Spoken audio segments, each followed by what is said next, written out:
नमस्कार मेरे साथियों, एक बार फिर से स्वागत है आपका Kumar Gaurav current affair class notes में। दोस्तों, अब आपकी परीक्षा काफी नजदीक है और अब समय आ चुका है कि आपको अपना करंट अफेयर तैयार करना होगा।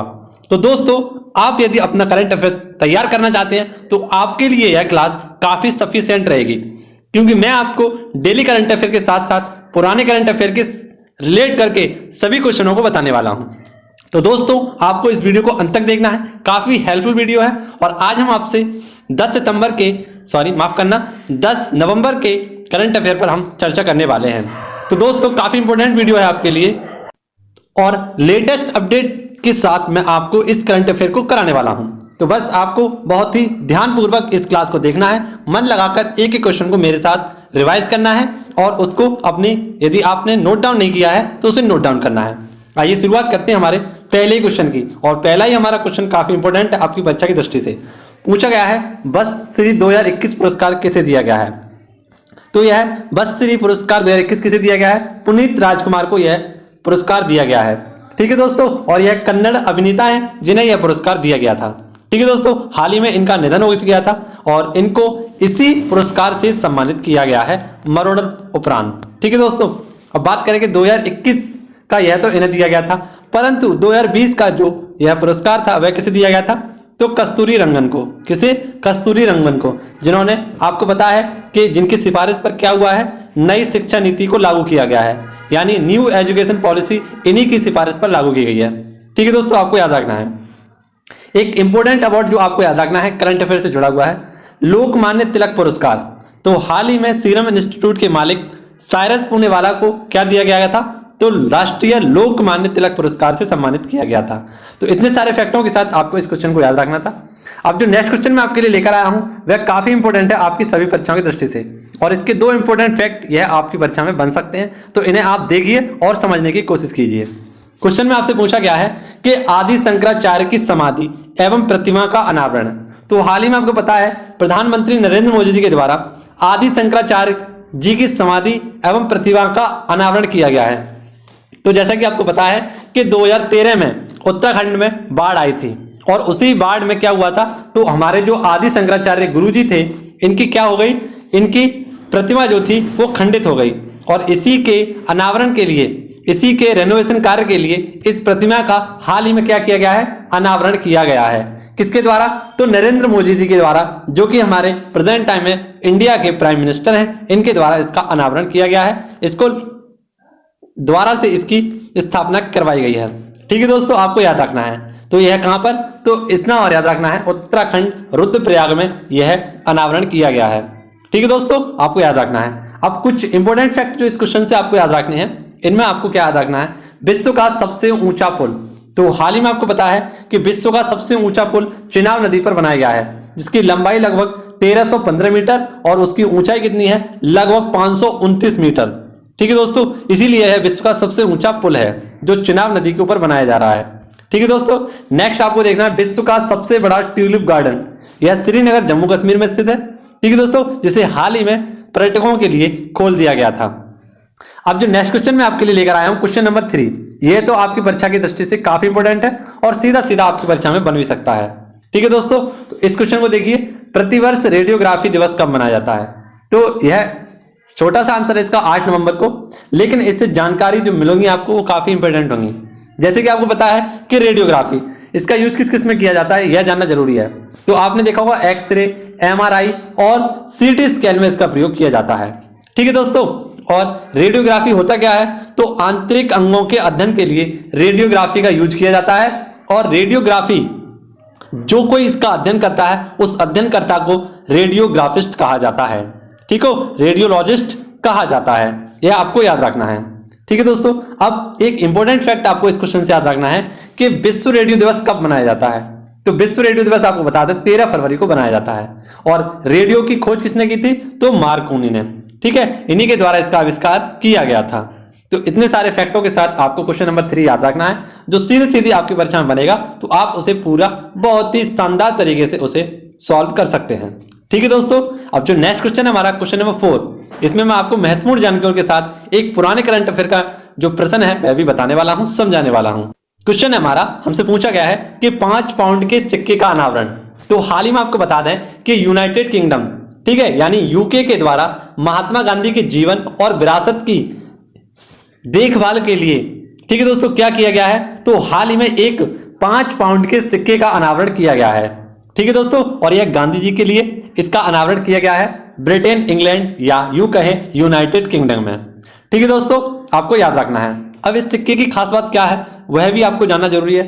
इस सिक्के पर क्या है, तो राष्ट्रीय फूल, जो हमारा राष्ट्रीय फूल है कमल, इसको अंकित किया गया है और गांधी जी के एक आदर्श वाक्य मेरा जीवन मेरा संदेश, यह वाक्य भी उस पर उल्लेखित किया गया है, ठीक है, इस पर उत्कीर्ण किया गया है, इसे आपको जानना है। अब बात करें कि यूनाइटेड किंगडम में इस सिक्के का डिजाइन किसने किया है। इस सिक्के का डिजाइन किया है ऋषि सुनाक, ठीक है, ऋषि सुनाक, इनके द्वारा इस सिक्के का डिजाइन किया गया है। अब जो पुराना करंट अफेयर का क्वेश्चन है वो सीधा सीधा आपसे पूछा जाएगा कि हाल ही में आपको बता दें कि किसके द्वारा, नरेंद्र मोदी जी या भारत सरकार के द्वारा 75 रुपए का सिक्का जारी किया गया था, और यह किसके उपलक्ष्य में, तो वर्ल्ड फूड फूड ऑर्गेनाइजेशन, माफ करना दोस्तों, हाँ, FAO यानी कि फूड एग्रीकल्चर ऑर्गेनाइजेशन के 75 वर्ष पूर्ण होने के उपलक्ष्य में 75 रुपए का सिक्का जारी किया गया था, ठीक है दोस्तों, फूड एंड और एग्रीकल्चर ऑर्गेनाइजेशन के द्वारा इसको जारी किया। तो आपको बता दें कि फूड एंड एग्रीकल्चर ऑर्गेनाइजेशन की स्थापना हुई थी और इसी की क्या हो गए 75 वर्ष पूर्ण होने की खुशी में भारत सरकार के द्वारा 75 रुपए का सिक्का जारी किया गया था। तो आपको इस क्वेश्चन को याद रखना है, काफी इंपॉर्टेंट क्वेश्चन है। नेक्स्ट आपको क्वेश्चन देखना है, क्वेश्चन नंबर 5। यह सीधा सीधा आपकी परीक्षा में बनेगा और इसमें मैं आपको बहुत सारी जानकारियां भी देने वाला हूं, ठीक है दोस्तों। एक करंट अफेयर नोट्स हैं, 2 करंट अफेयर के क्वेश्चन है, काफी चर्चा का विषय बने हुए हैं और आपसे यह क्वेश्चन बन भी सकता है, पूछा भी जा सकता है। तो आप किसी भी बात का कैसा भी रिस्क नहीं ले सकते हैं क्योंकि आपके सपने आपके हाथों में हैं, ठीक है दोस्तों। इन क्वेश्चनों में आपके सपने छुपे हुए हैं, तो आपको इन क्वेश्चनों को याद करना है और अपने सपनों को साकार करना है। तो आपको इस वीडियो को पूरा अंत तक देखना होगा क्योंकि मैंने काफी मेहनत की है, तो आप भी काफी मेहनत कर सकते हैं, ठीक है दोस्तों। क्वेश्चन नंबर 5 में पूछा गया है कि QS यूनिवर्सिटी रैंकिंग 2022 में कौन शीर्ष पर रहा है।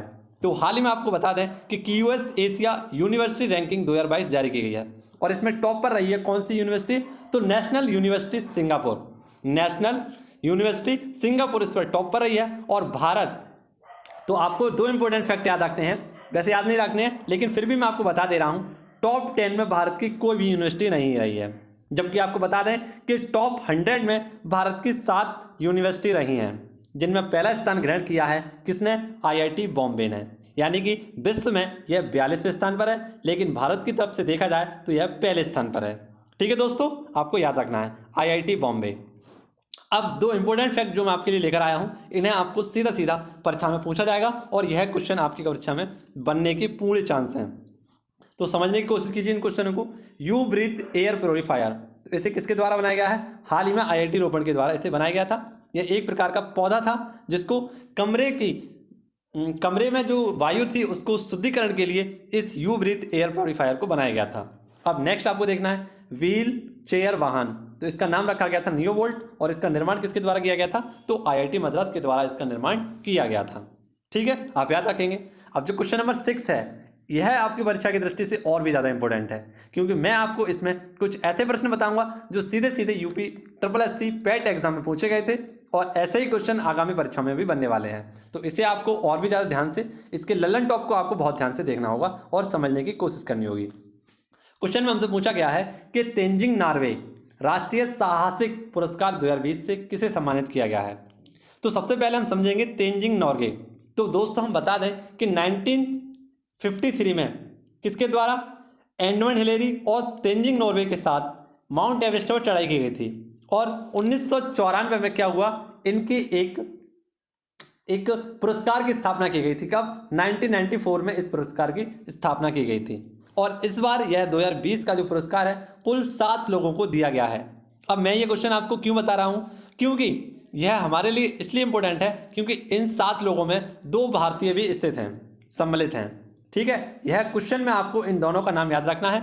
आप देख सकते हैं शीतल कौन है, तो शीतल का नाम आपको याद रखना है क्योंकि इन्हीं के द्वारा माउंट एल्ब्रुज पर तिरंगा फहराया गया था, ठीक है, यूरोप की सबसे ऊंची चोटी है माउंट एल्ब्रुज और इसी पर इनके द्वारा पहली बार तिरंगा को फहराया गया था और इसीलिए इन्हें तेंजिंग नोर्गे राष्ट्रीय साहसिक पुरस्कार से सम्मानित किया गया है। नेक्स्ट आप देख सकते हैं नाम प्रियंका मोहंते, इनके द्वारा पहली बार माउंट अन्नपूर्णा पर चढ़ाई की गई थी। ठीक है दोस्तों, माउंट अन्नपूर्णा पर चढ़ाई करने वाली पहली भारतीय महिला पूछी जाए तो प्रियंका मोहंती थी और इनको हाल ही में तेंजिंग नोर्गे राष्ट्रीय साहसिक पुरस्कार से सम्मानित किया गया है।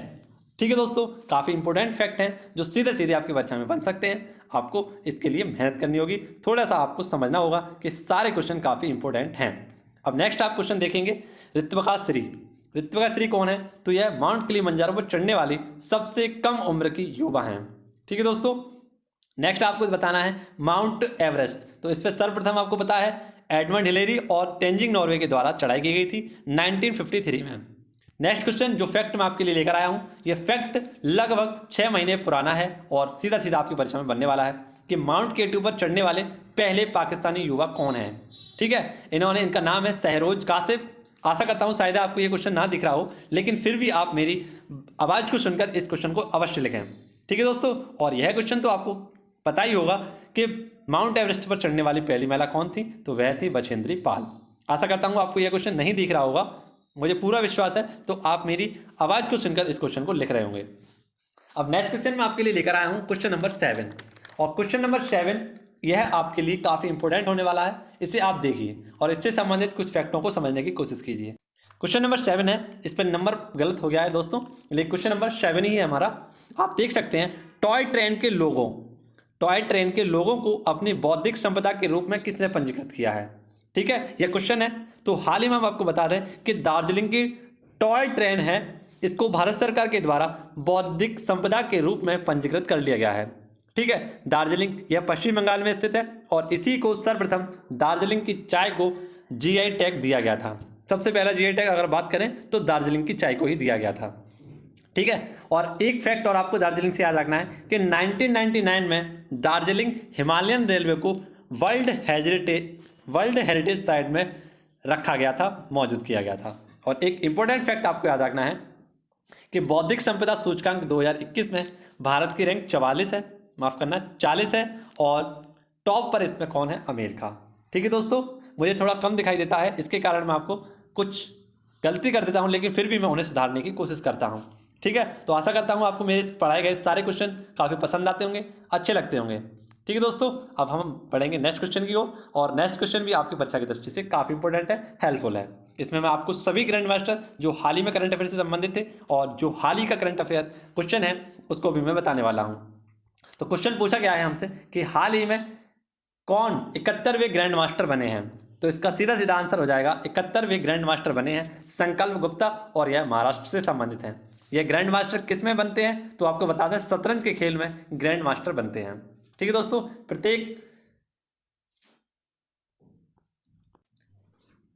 ठीक है 71 में ये हैं। और आपको फैक्टों में अगर हम बात करें तो प्रथम हमारे ग्रैंड मास्टर थे विश्वनाथ आनंद और पहली महिला ग्रैंड मास्टर कौन थी? तो विजय लक्ष्मी पंडित थी। वहीं पर आपको एक इंपॉर्टेंट फैक्ट याद रखना है, सबसे कम उम्र के ग्रैंड मास्टर विश्व में यह हैं अभिमन्यु मिश्रा। और 70वें ग्रैंड मास्टर जो हाल ही में आपको पढ़ाए थे मैंने, 70वें ग्रैंड मास्टर थे हमारे हर्षित राजा। ठीक है दोस्तों, तो ये सारे फैक्ट आपको याद रखने थे। अब बढ़ते हैं हम क्वेश्चन नंबर 10 की तरफ और क्वेश्चन नंबर 10 यह आपके परीक्षा में बनने वाला है सीधा सीधा, इसलिए मैं आपको इसमें वन लाइनर में लेकर आया हूँ, आपको समझने की कोशिश करनी होगी। क्वेश्चन हमारा 400 T20 विकेट लेने वाले सबसे युवा गेंदबाज कौन बने हैं। तो हाल ही में 400 विकेट लेने वाले पहले युवा गेंदबाज बन गए हैं राशिद खान। यह अफगानिस्तान के पहले खिलाड़ी हैं जिन्होंने यह कारनामा करके दिखाया है। ठीक है दोस्तों, वहीं पर आपको याद रखना है त्रिपुरा ने विकसित किया बांस का पहला निर्मित क्रिकेट बैट और स्टंप। ये वन लाइनर क्वेश्चन है जो सीधे सीधे मैंने आपको बताए हैं, यह परीक्षा में बनने वाले हैं।